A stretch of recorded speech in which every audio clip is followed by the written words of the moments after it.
I see friends, colleagues, and students. Thank you for joining us for the 2017 Gabriel Silver Memorial Lecture, which the School of International and Public Affairs is delighted to host in collaboration with the World Leaders Forum. As noted, the Silver Lecture is SIPA's most prestigious lecture, established in 1950 to foster international understanding on critical global challenges.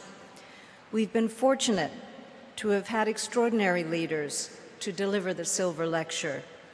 President Bollinger alluded to Dwight Eisenhower when he was president of the university, Rajiv Gandhi as Prime Minister of India, and most recently Ban Ki-moon during his final months as Secretary General.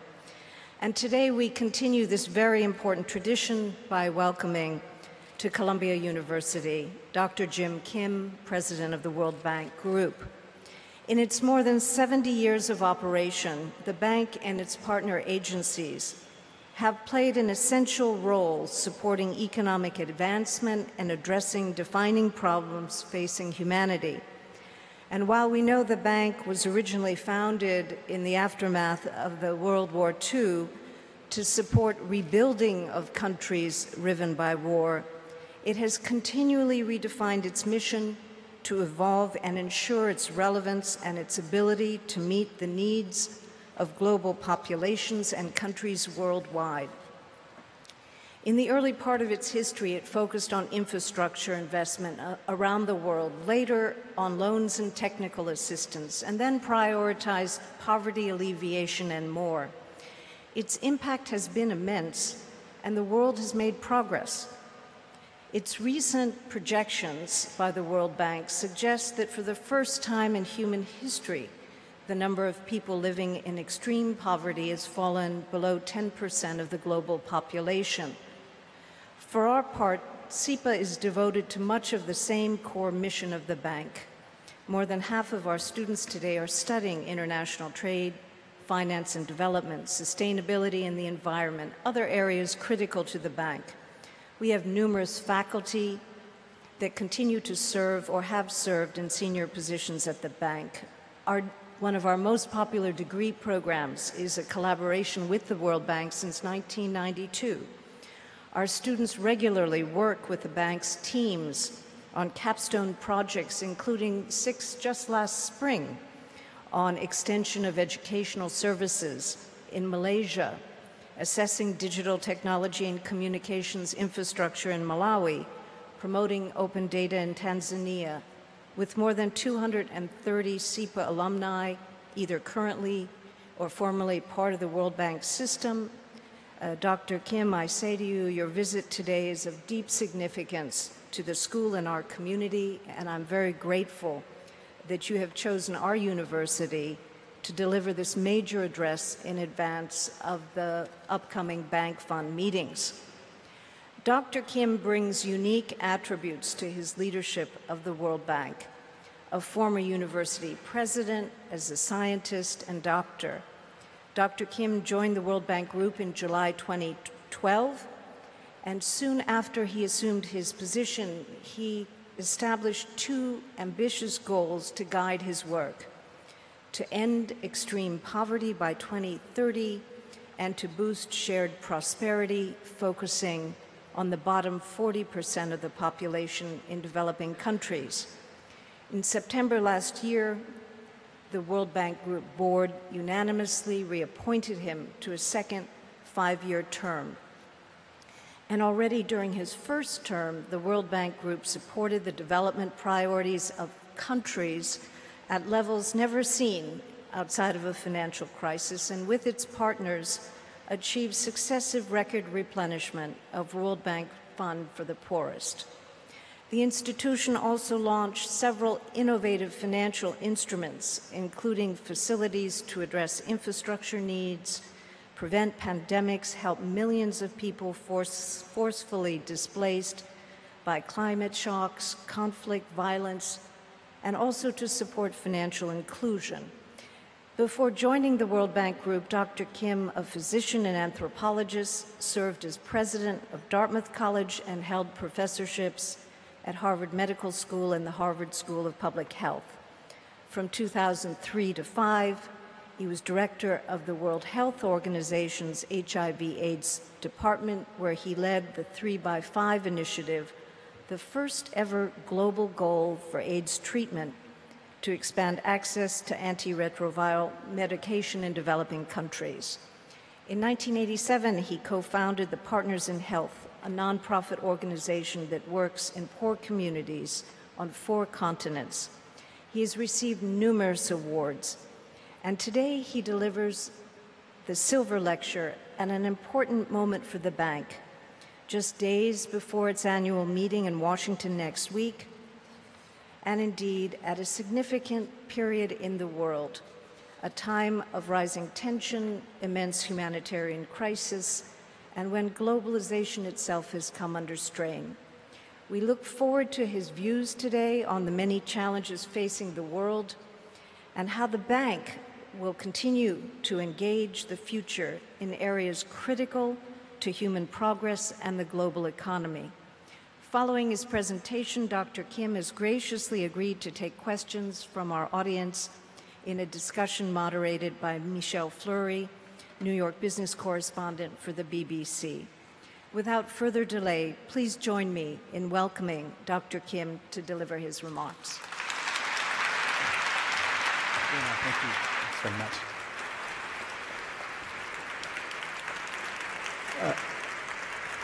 Thank you so much, Dean Janow, and I'm especially glad to be here with my old friend, Lee Bollinger. You know, in 2009, when I became president of Dartmouth College, I went to my first Ivy League president's meeting, and I think it was here in New York, Lee, and I was thinking, oh my God, we get to go, and with these eminent scholars, people like Lee Bollinger, we're going to sit down and talk about the most important problems of the day. We're going to discuss higher education and its role in the world.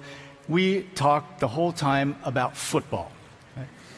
And we talked about football because it's a league, it's a sports league, and where you set the academic index lower border determines whether you win or not. And Lee has done so much for this school, but I think he may be remembered for Columbia being 3-0 on their football team and leading the Ivy League with Dartmouth right now. But it's great to be here. Lee's been here for 15 years. You know, being university president is one of the most difficult jobs that I can imagine, having had the experience for a relatively short period of time.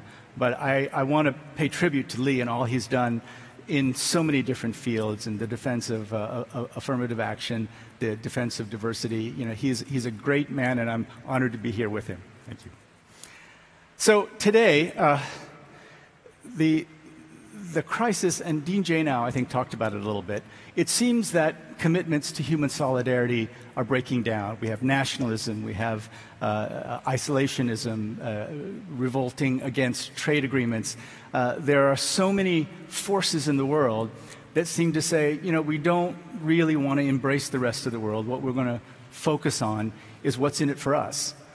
And so I think that the most important thing that we have to do in the World Bank Group, but also especially in universities and places like Columbia, is to rebuild the foundations of human solidarity. And so after having worked on trying to build human solidarity around the issues of health and education for most of my life, we come to a moment now when we have to ask ourselves the question, how do we rebuild these foundations? Now, I also want to let you know that this is an absolutely urgent task. Everywhere I go, I see images just like this, where young people are on broadband, they're looking at their smartphones, and more, and this is going to be complete very soon, everyone in the world, no matter how poor, knows how everyone else lives. And it's a real phenomenon. We call it the reference income, and this is research that we've done at the World Bank Group. The more access you have to the internet, the more your reference income goes up. In other words, the income to which you compare your own goes up. So what we found is that when you start seeing how well other people are living, you have higher aspirations, higher ambition, and there are a lot of good effects. But the other thing that we see is if your aspirations start to rise, but then there's no opportunity, it can lead to fragility, conflict, violence. I mean, so much of what happened during the Arab Spring was a result of people having a college education but being unemployed. In Tunisia, the highest rates of unemployment during that time were among college-educated young people, over 50% unemployment.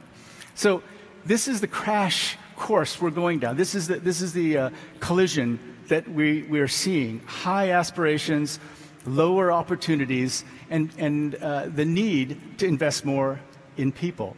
Now, this talk, in so many ways, and I beg your indulgence on this, it took me my whole life to prepare for it. And so I'm going to get a little bit biographical because it's hard to understand where I'm coming from without telling you a little bit about where I came from.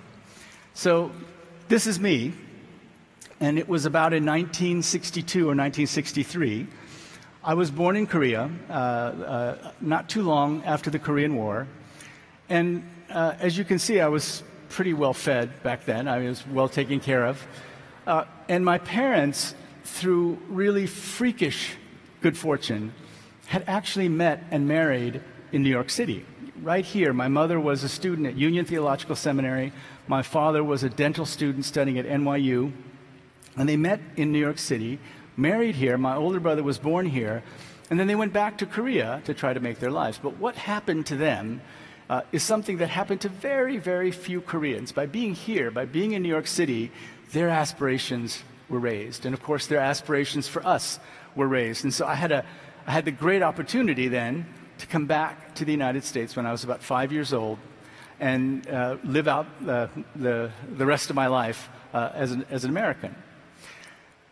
Back then, though, the World Bank, which, as Dean Janow described, came out of the ashes of World War II and was founded to rebuild Europe, wasn't very, let's say, didn't have very high aspirations for Korea. And what they said, it's probably hard for you, let me read it for you. Korea would find it difficult without foreign aid to provide its people with more than the bare necessities of life. So Korea didn't qualify for a World Bank loan because it was so poor until I was about 3 years old, 1962.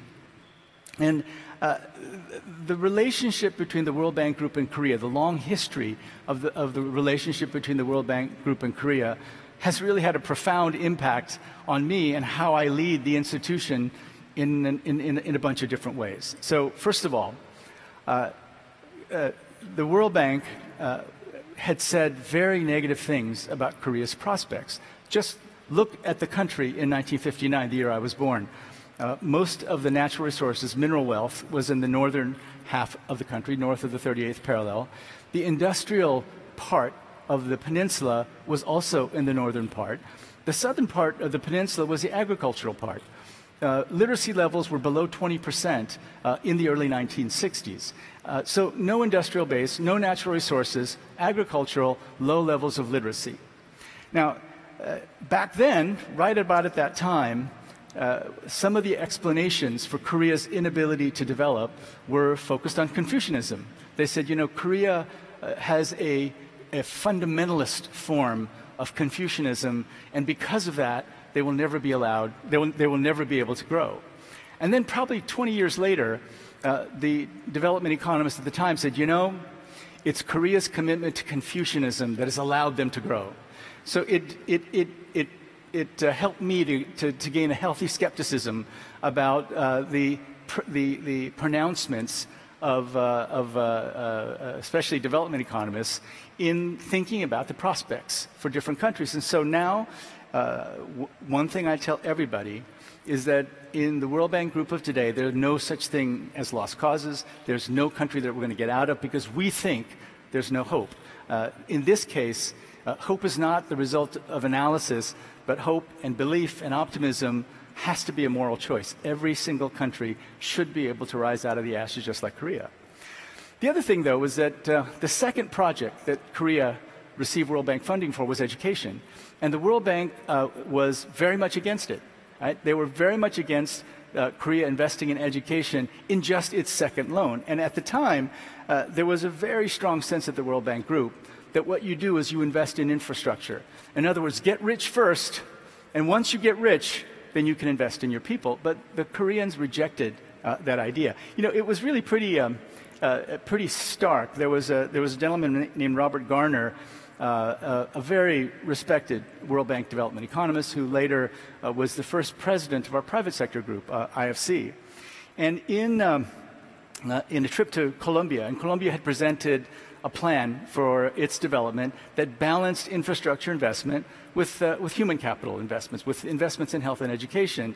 And his response to that proposal, he said, and I quote, "Damn it, we can't go messing around with education and health. We're a bank." Now, this persisted for a very long time, and I would argue that in many ways it persists up to today. Now, thinking about all these different issues, and in the process of moving to the United States, had the great good fortune of having a father who was very practical. He's a dentist, and my mother studied at Union Theological Seminary. She was a philosopher. She eventually did her PhD in philosophy, in fact studied Confucianism. Those two influences were very powerful in my life, but I was leaning far more toward my mother's way of approaching the world than my father's. And so one day I did my undergraduate work at Brown University, and one day I flew home after the semester, and my father picked me up at the airport. We were living in Iowa at the time, so he picked me up and we were driving along this rural road back home. And he asked me, he said, this was my sophomore year, he said, "So Jim, what are you thinking of majoring in?" And I told him, "Dad, I'm going to major in political science and philosophy, and I'm going to lead a social movement someday." Right? So my father, the dentist, slowly pulled the car over to the side of the road. And he said, "Look, after you finish your residency, you can study anything you want." Now, you laugh, but when I tell this story to an audience of Asian American older people, they don't laugh at all, because it's like, of course, that's the right thing to do. It turns out I'm very grateful to him for having done that. But what I did was I sort of went around his admonitions. I went to medical school, and at the same time, I did a PhD, and this is the campus of Harvard, where I did both my degrees. And at the time, I felt like the task for me was to bring these two together, bring medicine together with the study of anthropology. And anthropology, we study all the great thinkers, Marx and Engels, and at the time, Pierre Bourdieu was the sort of hot French thinker of the time. And we studied all these different views of how to move the world toward one in which there was more human solidarity, more equality, opportunities for everyone. There were many different views, and in fact, when I was in graduate school, there were strongly competing views. There was one view that said that planned economies that trade with each other and work for equality of outcomes is the right approach. And there was another approach that was saying all of us have to deal with the market system. And in studying these different approaches to how society should be organized, one of the things that struck me, and this was in teaching the introductory anthropology course as a graduate student. One of the things that struck me is that the drive toward human solidarity is deeply embedded in I don't want to say genes, but it's deeply embedded in the way that we have evolved as human beings. I remember stories that we were telling about the bones of ancient peoples, I mean tens of thousands of years prior, where you could tell that there was an older gentleman who'd had a handicap his entire life, and so literally would have had to be carried around by his family and the tribe. And so this sense that human solidarity was at the core of what allowed us to survive all these years as a species was core. Now, at that time, for me, I remember graduate school as just like an idyllic experience where I could spend the whole day reading a book and sitting in cafeterias talking to people.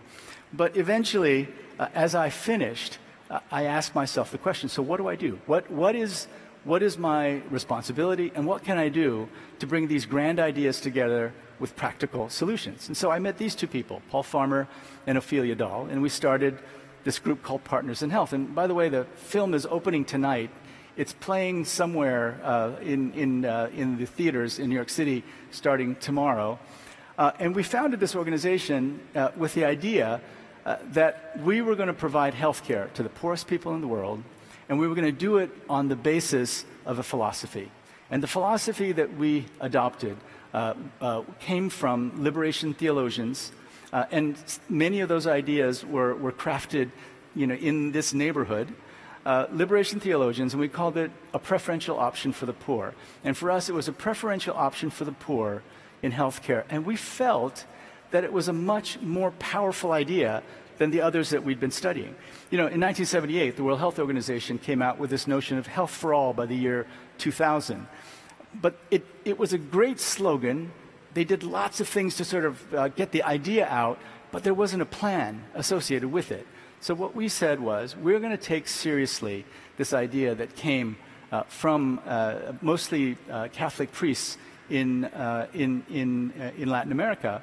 And the idea was that you'd live and work with the poorest of the poor, and then learn from them what they need. Learn from them what their aspirations are, and then do everything you could to help them meet their aspirations. So we started in Haiti, and we asked ourselves, so if you're going to make a preferential option for the poor in a place like Haiti, what would we do? And when we asked them, if you were to talk to people who were in the field, it wasn't global health back then; it was international health. If you were to ask them what we should do, they would say, "Oh God, Haiti's so poor. You should only do the very minimum, the basics. You should only do the things that are cost effective. You should only do vaccinations, and other things just aren't possible." But when we asked the Haitians what they wanted every child to be in school, they wanted to be able to produce their own food, and they wanted a hospital. So that's what we did. We built a bakery, we built a hospital, we built schools, and we began the process of making ourselves humble in front of the aspirations of the poorest people. Now, the second place that we worked on a large scale was Peru, and this is the part of the project that I took most responsibility for. And we were going to do the same thing. It's an urban squatter settlement. On the one hand, it looks very poor because it's a squatter settlement, but if you can see, there are electric poles. So the level of poverty was nowhere near the level of poverty in rural Haiti. There was no electricity at that time in rural Haiti. But then something happened that really challenged us fundamentally. We saw patients like this. This is Melquiades, actually now one of the stars of the movie that was made about Partners in Health. Melquiades was suffering from multi-drug resistant tuberculosis. This is a form of tuberculosis that's resistant to the two most powerful drugs. And so the official position at the time of the World Health Organization, of the Pan American Health Organization, of just about every public health leader was that you do not treat multi-drug resistant tuberculosis in poor countries. They said it was too expensive. It distracted attention from treating regular tuberculosis. The drug regimens were too complicated, and they were. We're talking about a minimum of 18 months of treatment, and during that 18 months of treatment, at least 12 months where these patients get an injectable, an intramuscular injection, 6 days a week for about 12 months. So incredibly complicated. When these cases come into the hospital here, and my old teacher Lee Goldman is here, the place goes crazy because you have to put them in a negative airflow room to prevent them from infecting anyone else. Really hard to treat. The side effects of the medicines are severe. And so this was a fundamental challenge for us. How serious were we? Oh yeah, preferential option for the poor? What about those patients? Are you going to treat those patients? We felt we had no choice, and so we began. And what we found was that by using community health workers and visiting patients every day, we got higher cure rates than any hospital in the United States. And it turned out that what was the most important element was seeing these patients every day, providing a level of tender, loving care by nurses, by community health workers that got them through this difficult treatment. This is Melquiades a couple of years ago. I met Melquiades in Lima when we had our annual meetings down there, and I just couldn't believe it. I mean, this guy looked like he was almost dead, very close to dying, and he's now a confident young man and actually a bit of a movie star in Peru because he's in this film. Then AIDS. So I remember 1982 when I started medical school, that we were just beginning to learn about HIV, and it was so frightening. And from 1981, when it was first described, until 1996, it was hopeless. Everyone was dying from it. But in 1996, highly active antiretroviral therapy really completely transformed the disease, except for poor people. And so as we saw the discussion around HIV treatment in poor countries, it was just this intense sense of déjà vu. Oh my God, they're doing it again. It's exactly the same thing all over again. They're saying it's just not possible, it's too expensive, it's not cost effective, you shouldn't do it. And in fact, when the administrator of the US Agency for International Development in the early 2000s testified before Congress, here's what he said. If you've traveled to rural Africa, you know this. People do not know what watches and clocks are. They do not use Western means for telling the time. They use the sun. These drugs have to be administered during a certain sequence of time during the day. And when you say, take it at 10 o'clock, people will say, what do you mean by 10 o'clock? So that gentleman had visited Africa sometime before that, and the African colleagues that we knew said, you know, the only one who was late to every meeting was this guy, right? Now, but this is Andrew Natsios. Andrew Natsios is a very good man, right? I don't mean to make fun of him. He's a very good man. And he was only saying what just about everyone else in the world was saying. People who are my heroes were saying, you know, HIV treatment in Africa, I think we're really talking about the next generation. My heroes were saying that. And they were of tiny, tiny few, literally a handful of global public health people who at that time were in favor of trying to treat HIV in Africa. But in Haiti, we were seeing patients like this. This is Joseph June, unfortunately passed away some time ago, but we were seeing patients like this. And at this time, famously, the World Bank's position was that antiretroviral treatment should not be offered. And the World Bank actually forbid countries from using World Bank loans for treating HIV. It was not cost effective. It couldn't be done at scale. It was not sustainable, over and over and over again. So think about what everyone was saying. Everyone was saying 25 million people in Africa living with HIV. I'm sorry, they're all dead because it's just inconvenient. It's just too expensive. And we kept saying, a small group of us, especially in Haiti, we kept saying that patients like this can get better. They're not a different form of human being. These medicines will work with everybody. And we began treating, and we began making the argument that if we allow this to happen, if we allow 25 million people to die because of our inability to get around this fact that it's complicated and difficult to treat HIV, we will be guilty of a passive genocide. And our generation will always be remembered as the generation that allowed 25 million people to die. So we began treating, and results were fantastic. We used to call it the Lazarus effect of HIV treatment. Now, I made the point about Mr. Natsios because, again, he's a very good man who cares a lot about development and about the poor.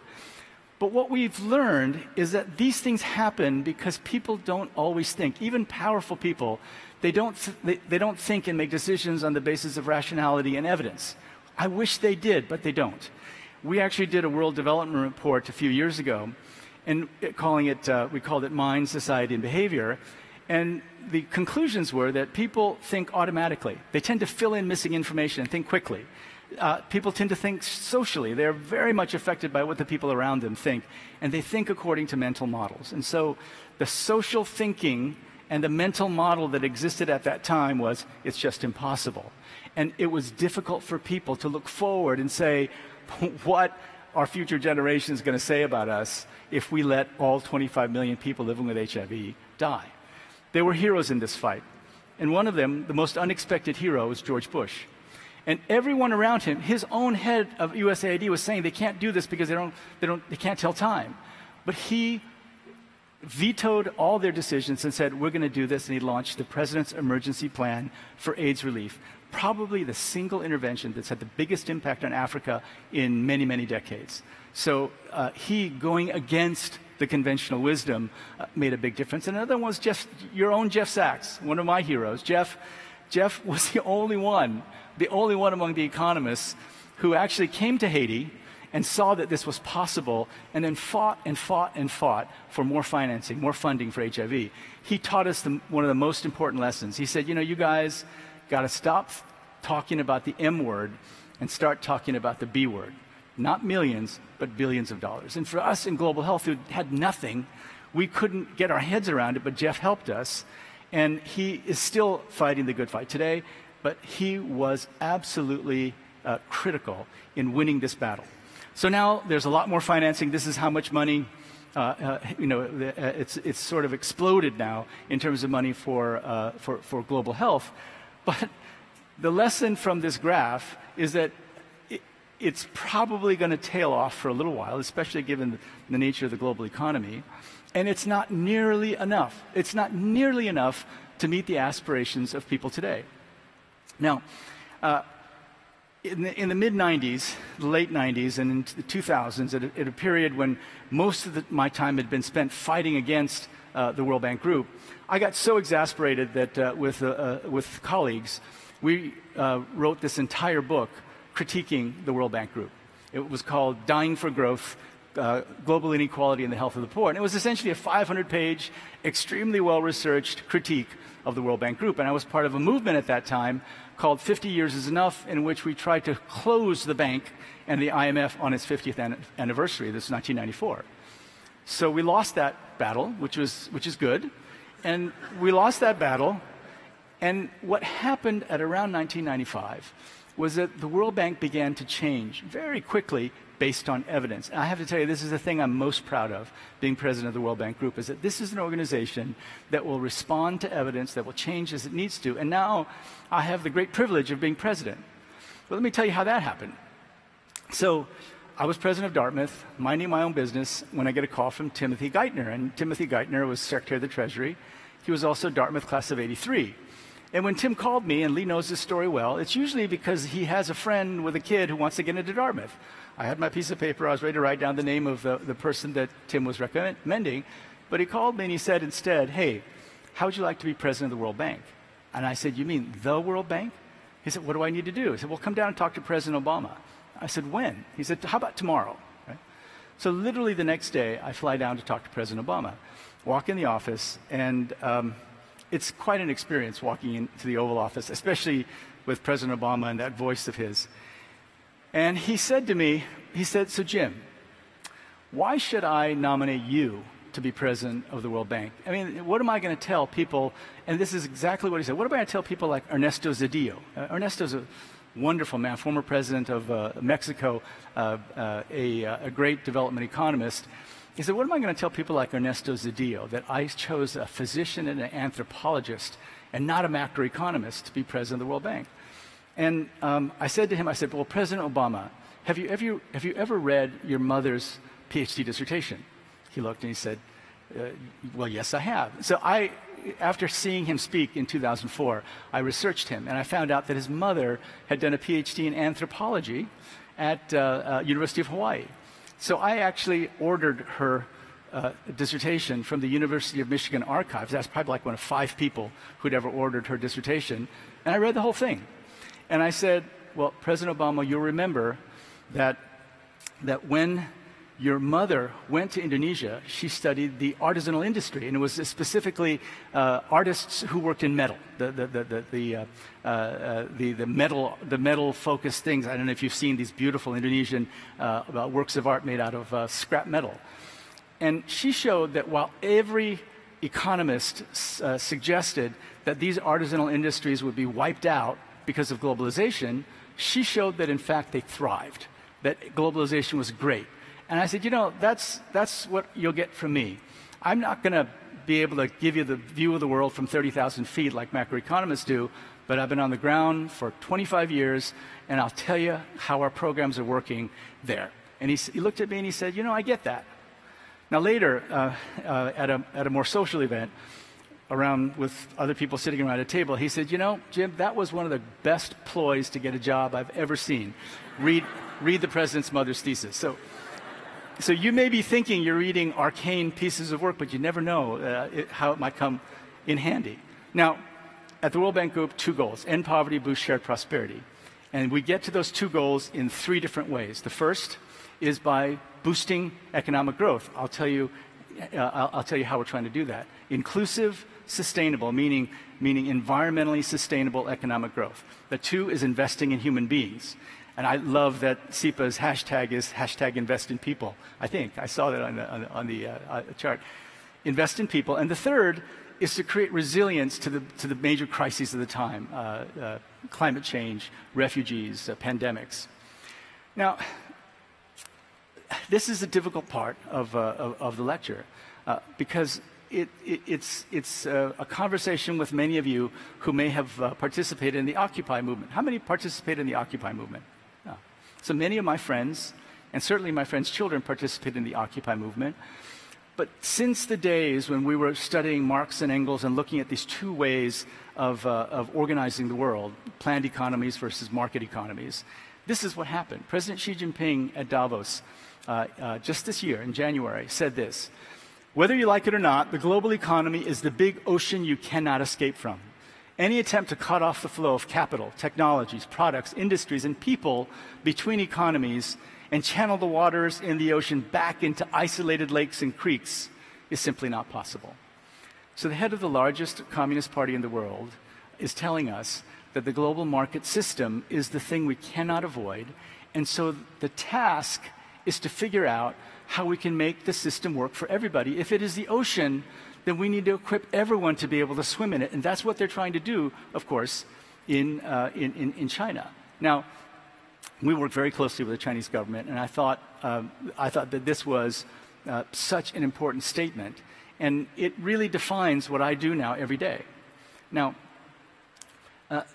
this was Occupy, and I think the commitment of the Occupy movement was very compelling. The idea is that we are the 99% and the financial system doesn't work for us. But what I have learned, probably the most important thing I've learned in my 5 years as head of the World Bank, is that finance is such a powerful tool. And it is our responsibility to make finance work for everybody.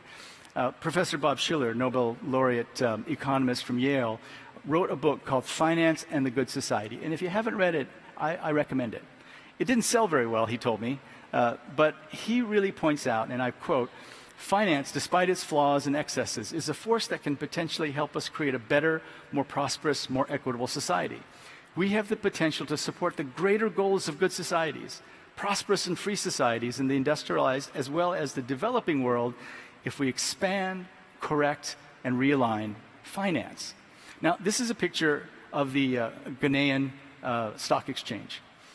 And I have learned about these financial tools, and it's just incredible how powerful they are. These are the tools that just down the road, and Wall Street, just down the road, and all the great financial industry that sits right here in New York City, these are the tools that people use every single day to make themselves wealthier.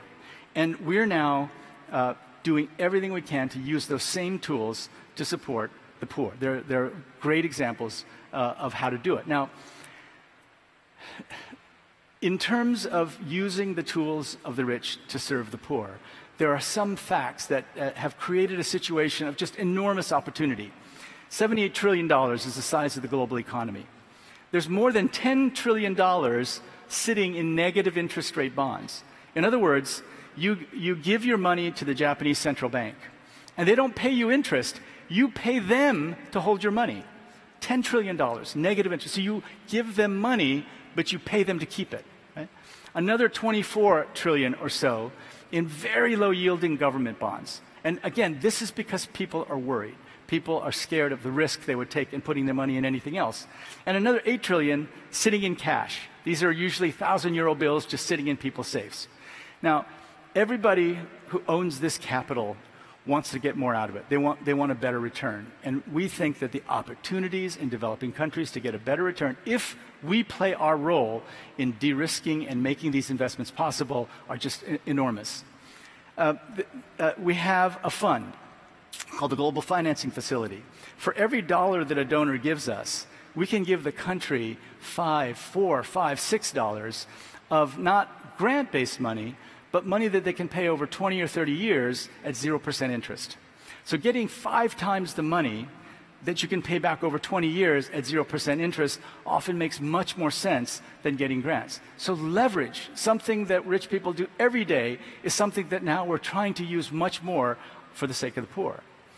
I'll never forget the Ebola outbreak. I mean, I think most non-physicians, especially non-infectious disease physicians, have probably forgotten about it, but I will never forget how terrified we were during Ebola.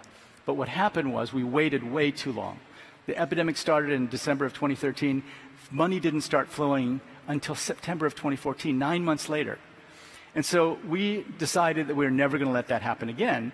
And what we did was we created something we call the Pandemic Emergency Facility. This is an insurance instrument that will disperse automatically when a problem happens. So these are the number of cases that happened during the Ebola outbreak, right? And this is when the money started to flow, was about in here, right? The money really didn't flow till out in here. If the pandemic facility had been in place back then, we would have dispersed some cash right here at the beginning and probably snuffed it out. But certainly, the automatic part of the insurance bond instrument would have happened here, and we would have had a much better chance of stopping it.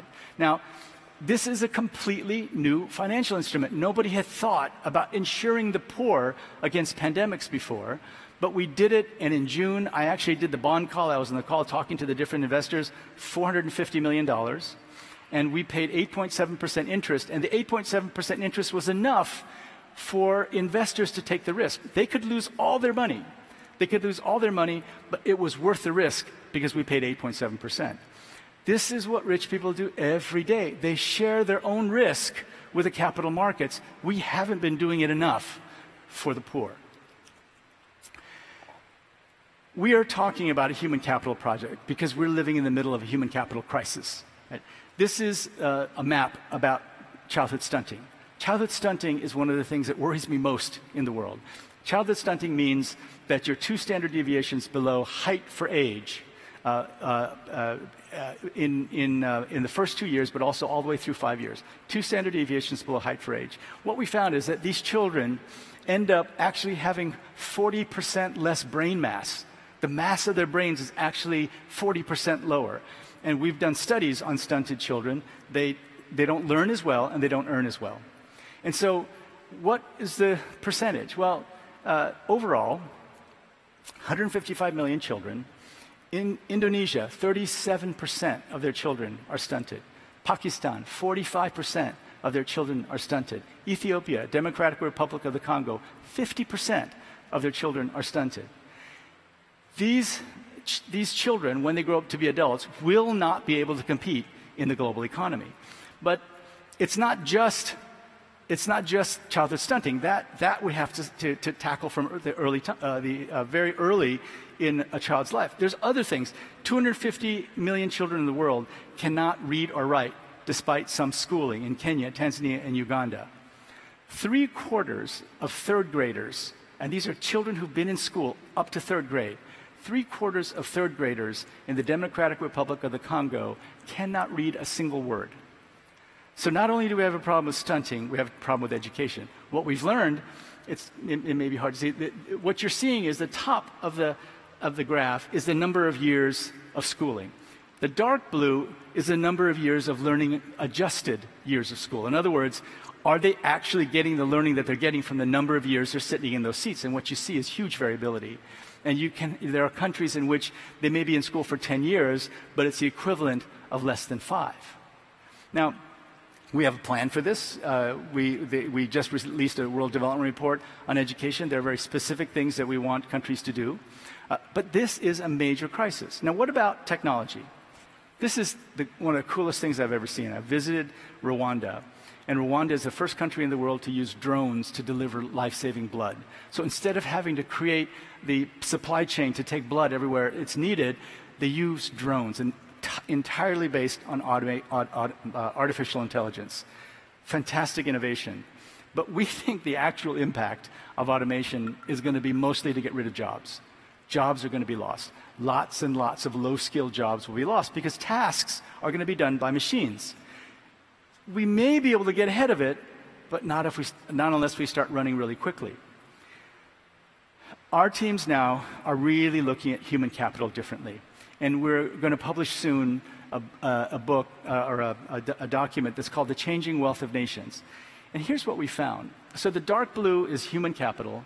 The lighter blue is produced capital, meaning factories and things that you build that can contribute to productive capacity. And the gray is natural capital, the forests, the natural resources, energy resources.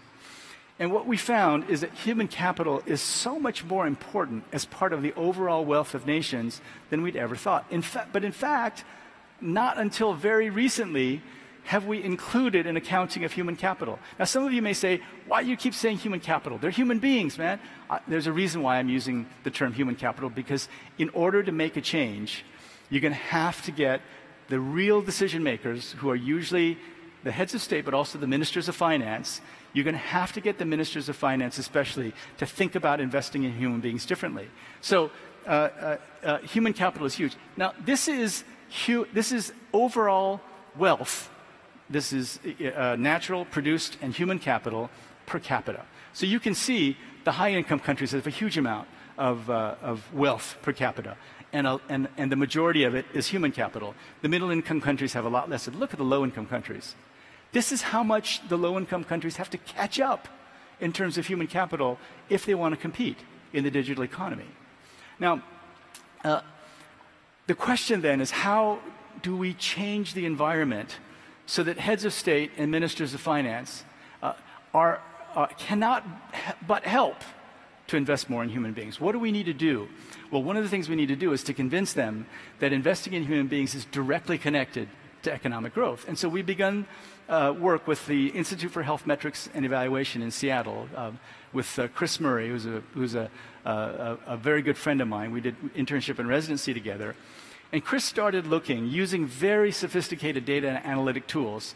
If you take the average years of completed schooling, if you take the average standardized test scores for math, reading, and science, and then you take physical and mental health in the working age population, if you take those three things and ask a pretty straightforward question, if you divided up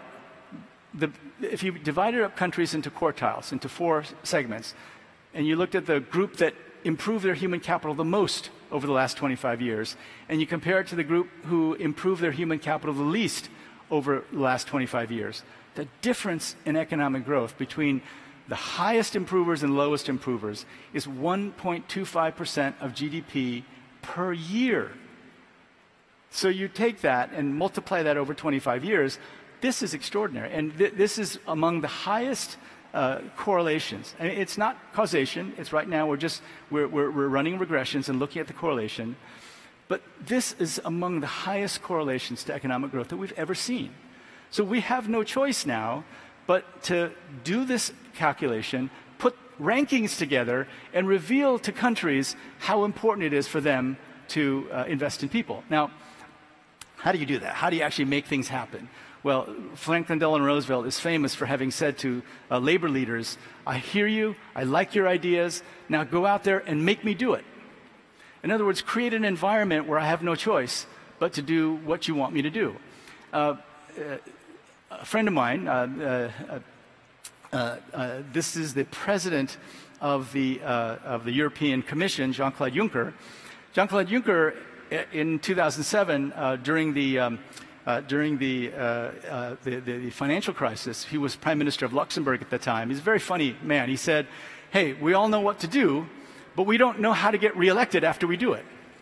So how do we create a situation where we force them to do the right thing, but then also maybe even help them to get reelected? What is the process of doing it? Well, one of my great mentors, and Lee Goldman knows him, Julie Richmond. He was the Surgeon General of the United States. He was the creator of, I think, one of the great programs of all time, which was Head Start. And the way he did Head Start was he had a knowledge base that said do it, he had a social strategy, and he had political will. Well, we need now to think about what it would take to create equality of opportunity. We have to base this in a foundation of human solidarity. We have to have the knowledge base, and I showed you the beginning pieces of it, how important human capital investments are. We have to have a social strategy. How do we make it so that the real decision makers will make the right decision? We have to generate through that political will, and then we have to use financing strategies as well. Can we create insurance instruments that will happen automatically? Can we use concessional finance, low interest rate finance, to compel people to do the right thing? This is urgent. Aspirations on the rise everywhere. Jobs being eliminated at huge percentages. This is just our estimate of how many currently existing jobs will be eliminated by automation in these countries.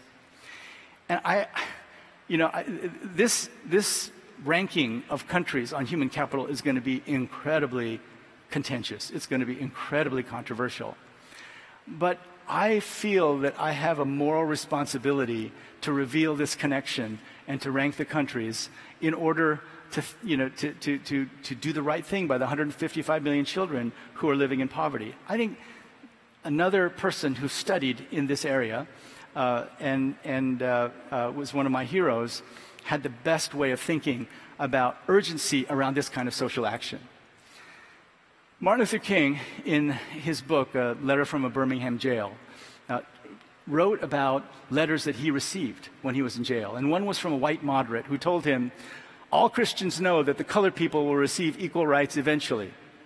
But it is possible that you are in too great a religious hurry. It's taken Christianity almost 2,000 years to accomplish what it has. The teachings of Christ take time to come to earth." Now, I hope you see in this statement the same thing that the people who are against us treating MDR, TB, and HIV were saying. This is not a bad person. This is a person responding to the conventional wisdom of his time. To which Martin Luther King responded, "Such an attitude stems from a tragic misconception of time and a strangely irrational notion that there's something in the flow of time that will inevitably cure all ills. Actually, time itself is neutral. It can be used destructively or constructively. More and more, I feel that the people of ill will have used time much more effectively than the people of goodwill." We will have to repent in this generation, not merely for the hateful words and actions of the bad people, but for the appalling silence of the good people. We cannot be guilty of being silent about the crisis of human capital investments. But we have to be strategic, and we have to find a way to create a situation where there's no choice but to invest. Right now, the situation in many developing countries is, well, if you give us money, and preferably grant money for health and education, we'll do something. But if you don't, we won't. The levels of investment are just nowhere near what they should be, and so we've got to create an environment that makes it impossible not to do it. Look, when Martin Luther King talks about repenting, my mother was a theologian. And I think it's okay to repent every once in a while. It's good practice to repent every once in a while. But better than repenting, and especially I see so many students in the room, better than repenting is to think, what are the things that we're either doing or not doing today that in 20 years we'll shake our heads and say, can you believe that that's what we were thinking? Can you believe that that's what they were saying, the white moderates, the head of USAID? Find out what those things are, take them on, and we have then a chance to create a world in which every child has an opportunity to become whatever they want, just like I did coming here from Korea, and just like I know all of you will as well. Thanks very much.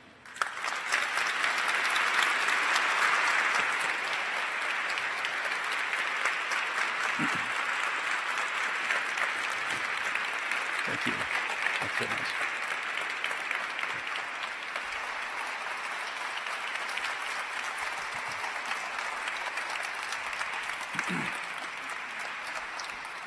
Now we have about half an hour left, so we're hoping to get as many questions from the audience in as possible.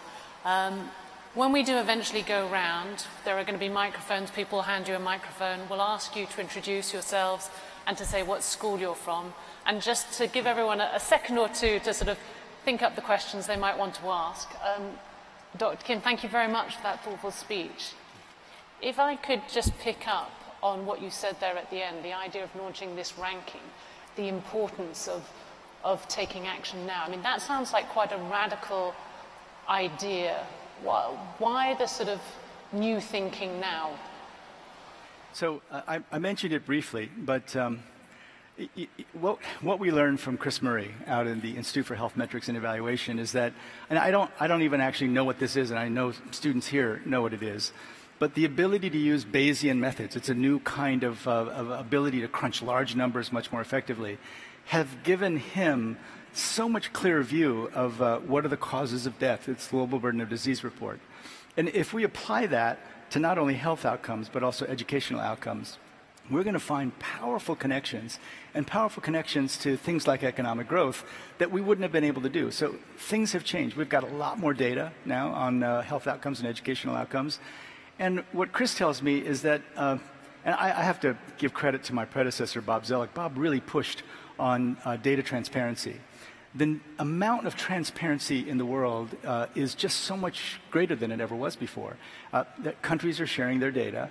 And then the question is, do you have enough data and good enough methods so that you can be pretty confident in making this connection between health education and growth?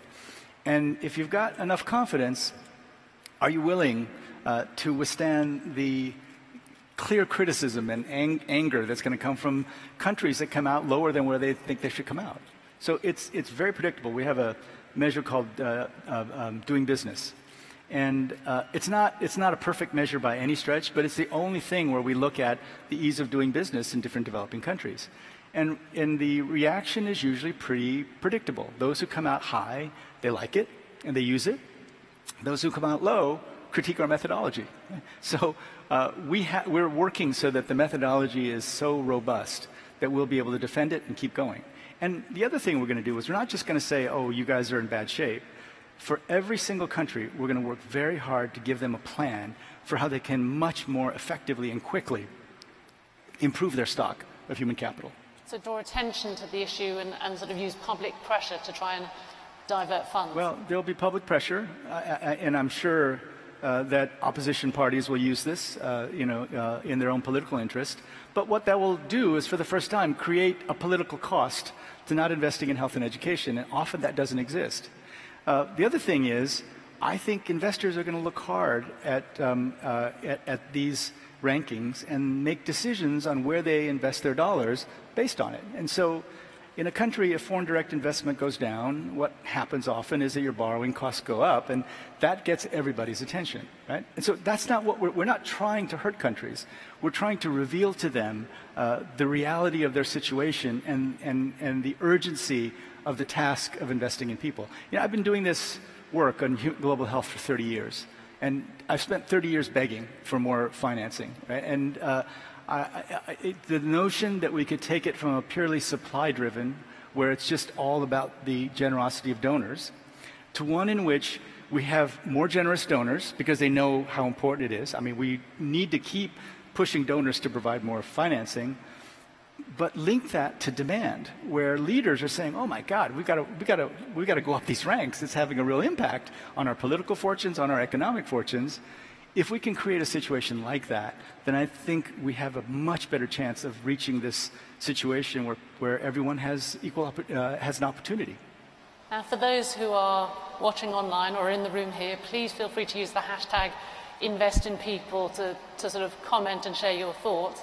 And if we could start taking questions from the floor, I see the lady there in the third row in the blue shirt. Hello, my name is Amna Bhutta. I'm a Fulbright scholar from Pakistan, an aspiring policymaker for Pakistan, pertinent to Fourth Industrial Revolution.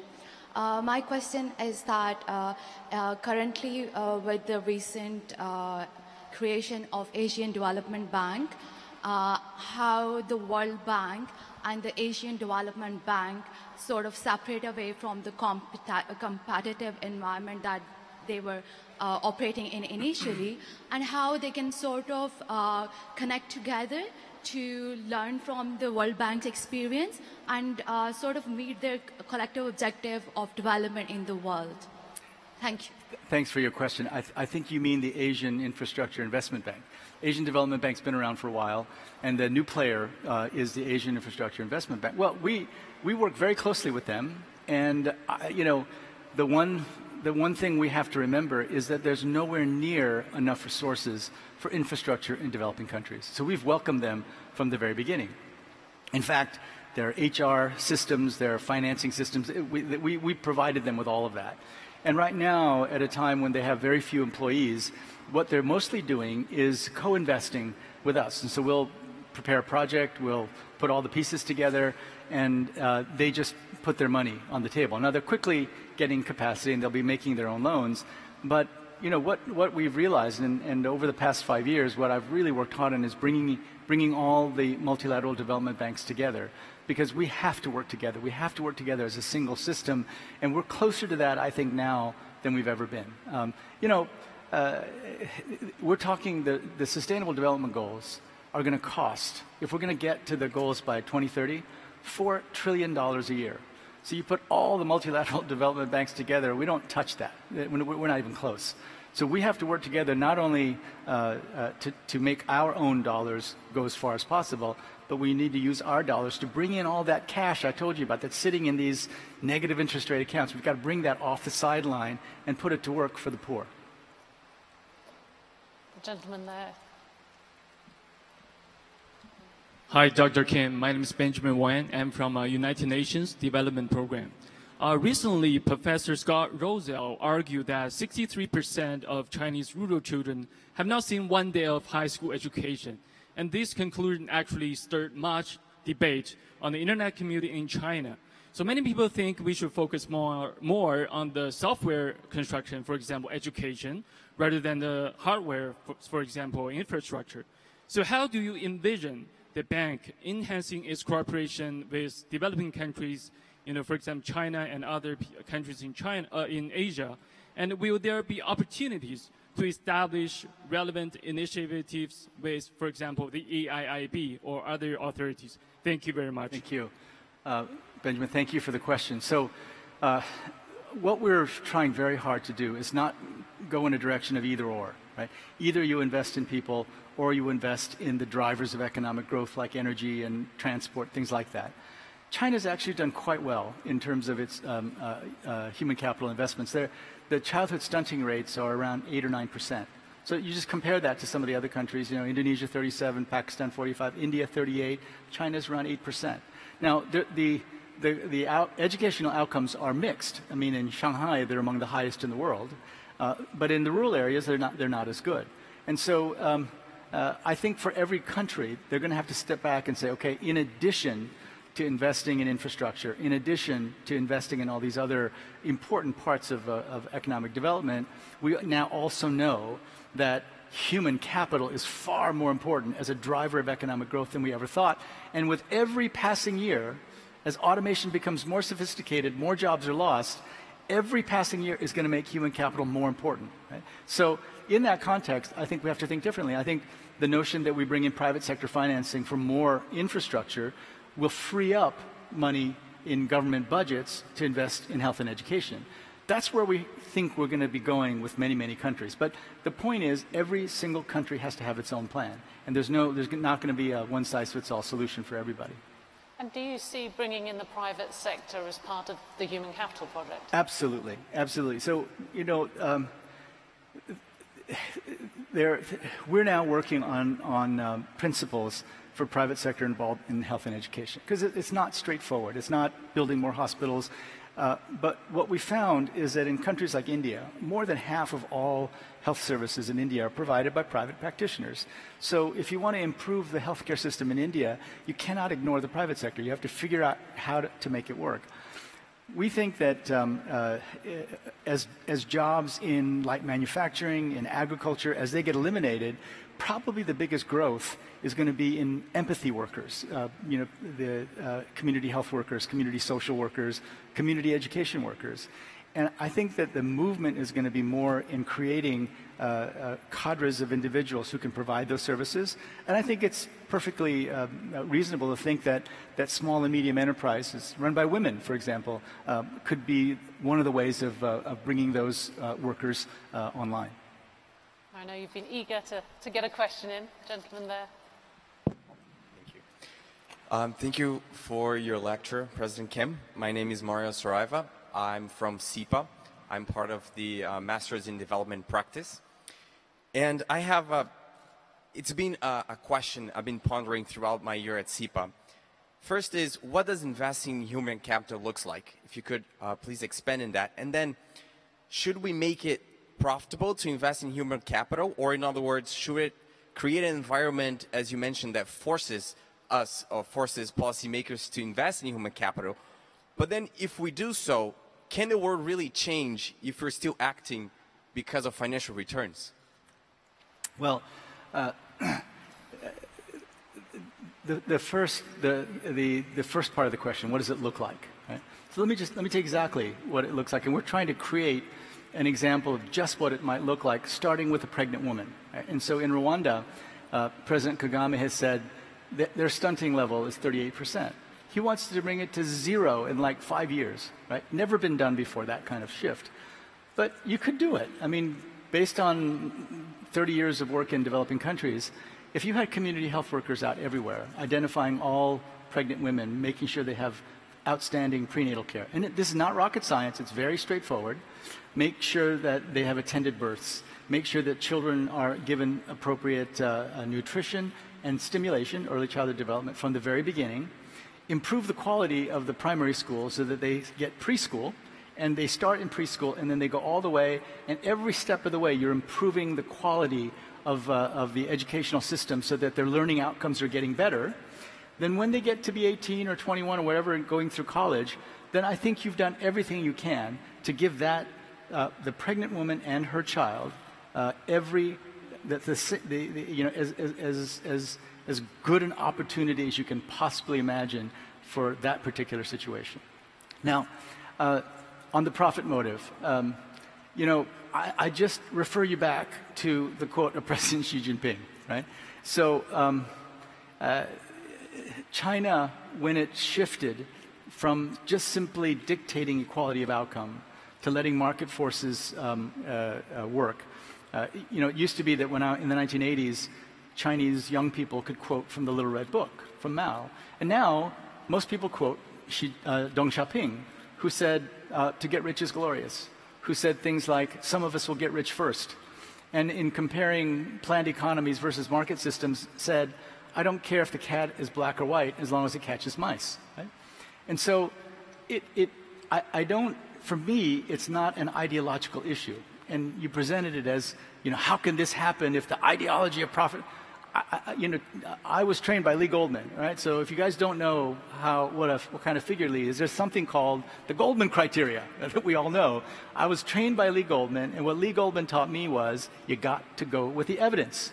What does the evidence suggest? Right? The evidence suggests that if you want to end extreme poverty, you need more economic growth. Evidence suggests that if you want to end extreme poverty, you have to figure out how countries can insert themselves in the global market system. I met with the head of the Vietnamese Communist Party, right? And he was a highly respected man who has a PhD in the social sciences.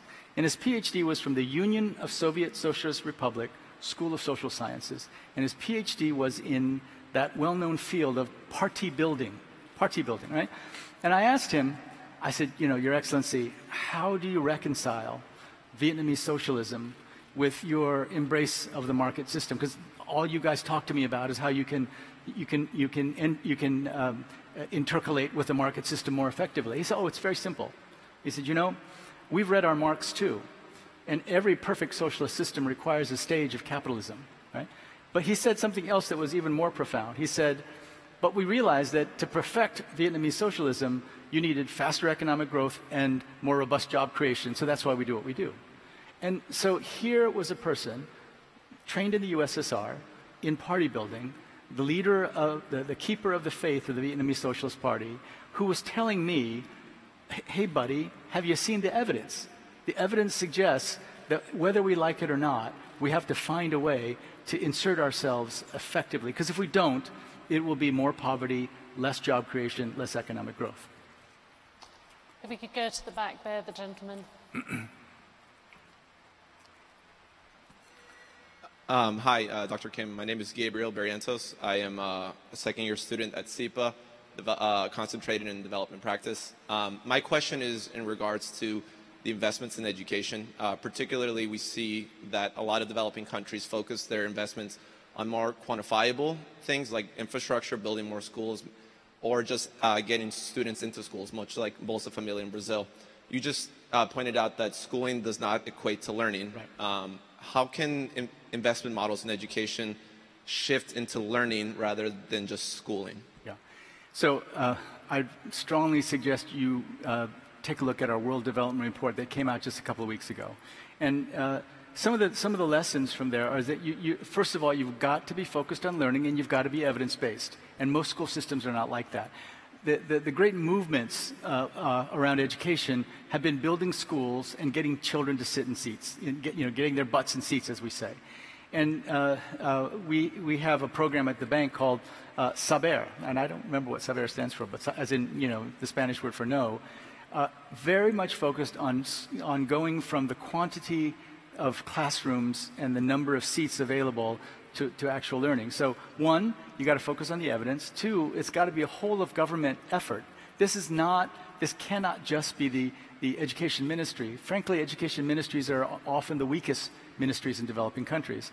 And so what we're trying to do with this human capital index is to force countries, not force, we never force countries to do anything, but to make it possible for countries to work with the Minister of Finance, worried about his bond spreads and worried about reducing FDI, and have them work directly with ministers of education and ministers of health.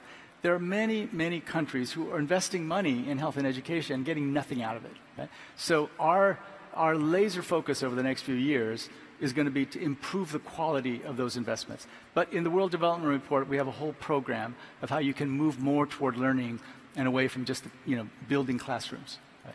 Dr. Kim, I'm guessing pretty much everybody in this room has a smartphone. We're all used to access to the internet. I mean, how has technology, has it made life harder or easier for you to fulfill your mission? Well, so the head of our education practice now, one of our most brilliant economists, worked for the World Bank for many years, and he was asked to come back to Peru, his home country, and take over the Ministry of Finance. But what he said to the president was, now I want to be Minister of Education, because he already knew then that better educational outcomes were going to be the most important drivers of growth for Peru. What he tells me is, yes, technology can be very important, but the biggest problem for him was the ability of principals to manage their institutions and improve the quality of teaching over time. So he began focusing on literally management skills of principals. Jack Ma, the brilliant founder of Alibaba in China, is creating an institute just to teach management skills to principals. So it's potentially great. I mean, I think what Sol Khan has done in the Khan Academy, the learning modules are fantastic. And the Carnegie Mellon teaching modules for chemistry, math, and physics are just incredible, right? So I think there's a lot of great stuff online, but at the end of the day, it's going to be a person-intensive process. Improving the quality of teachers and the managers of teachers has to go side by side with bringing technology into the classroom. And it's also actually not hardware, it's the software that goes onto the machines that's going to make the biggest difference. We've actually translated Khan Academy stuff into both Arabic and Spanish to see if the impact that it's had in the United States can be reproduced elsewhere. A couple more questions. Thank you, Mr. Kim. I'm Juan from SIPA. I'm from South Korea, and I have a question to ask you about the Women's Finance Initiative. The Women Entrepreneurs Finance Initiative that was ambitiously launched by the World Bank in July. Please feel free to correct me if I'm wrong, but from what I understand about how the initiative will work is the $1 billion financing that the World Bank has will go down to multilateral banks, which will go down to financial institutions, which will eventually go down to women entrepreneurs.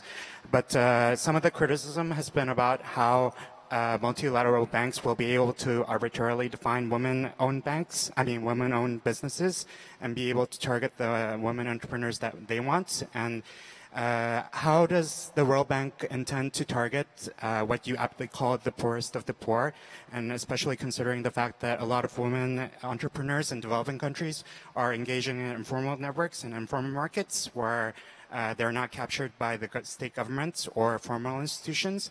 And also, if you don't mind, could you give us an update on the financing? Because from what I understand, 325 million was funded in August, and I haven't seen an update since then. So that's a lot of questions. A lot of questions. Okay, well, I'm sorry, but I know. So let me just. So we started something strongly supported by the Trump administration, but also and Ivanka Trump specifically.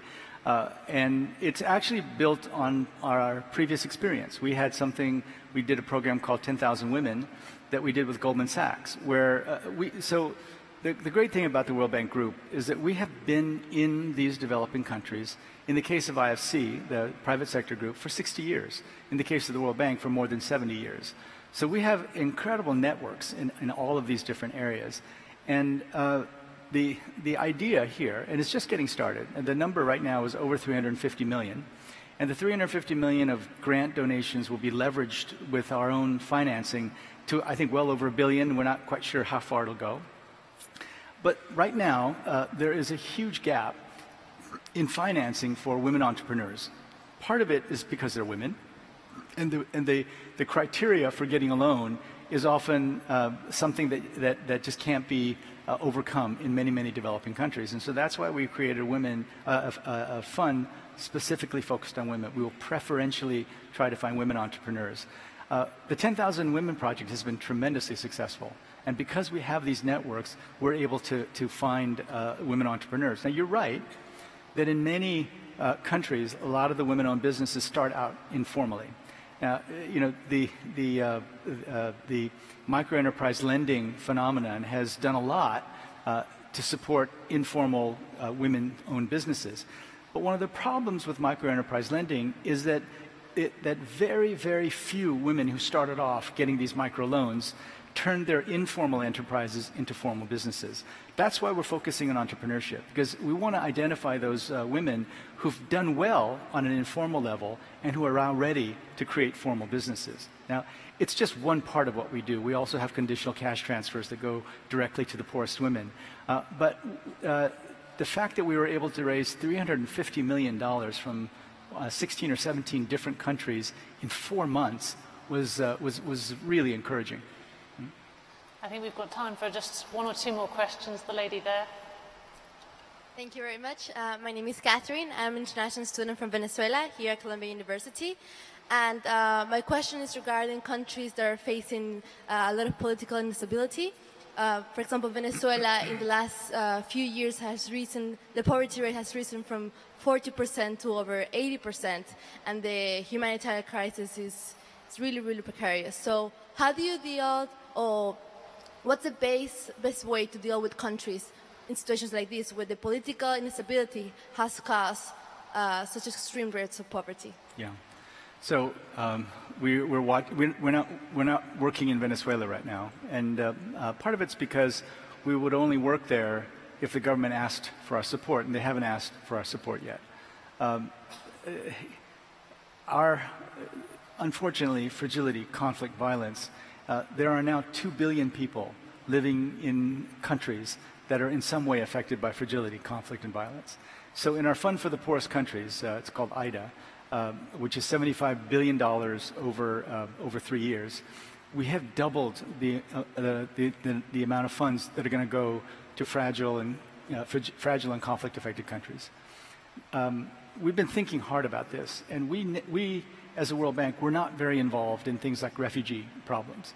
But Antonio Guterres, now the Secretary General of the United Nations, when he was the High Commissioner for Refugees, came to me and said, you guys have to get involved in the refugee situation. And I said, why? He says, because some of these situations last for so long that we find ourselves, a bunch of lawyers, doing development work. So we need to work together. We need to find a way to go upstream and stop these things from happening. So what we're focused on right now is identifying sort of pre-fragile, pre-conflict countries and intervene to see if we can prevent this path down to fragility and conflict.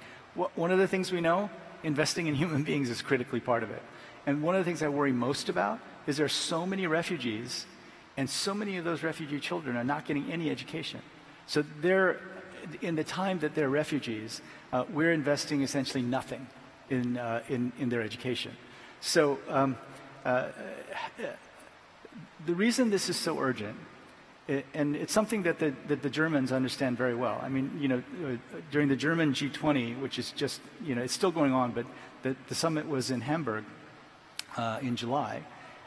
Chancellor Merkel, at that time it was the Minister of Finance, Wolfgang Schäuble, kept saying, okay, we absorbed 1 million refugees from the Middle East and North Africa, but if we don't invest more in sub-Saharan Africa, what we saw over the last few years is nothing compared to what will happen if people from Nigeria and Kenya start getting on boats, if Ethiopia falls apart. So the German leadership of the G20 understood very carefully, understood very well how important prevention was, right? And so this is part of that effort, right? The prevention piece of it is investing in human beings so that instead of being frustrated by the lack of opportunity, that they're creating businesses, that they're becoming doctors and lawyers and other kinds of things that will improve the prospects for everyone. So not working in Venezuela, there's other countries, we're not working in Cuba, not working in North Korea, a number of countries where we're not working yet.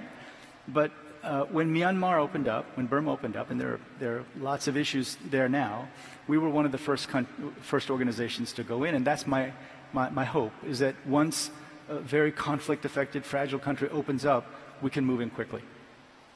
I'm afraid we're going to have to leave it there. We are out of time, but thank you very much for all of your questions. Of course, you can keep it. Dr. Kim, thank you.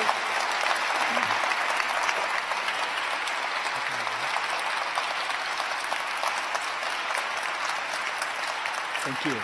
And of course, you can keep the conversation going online. The hashtag is #InvestInPeople. And with that brings to an end the 2017 Gabriel Silver Memorial Lecture. Dr. Kim, thank you very much. Thanks, Michelle.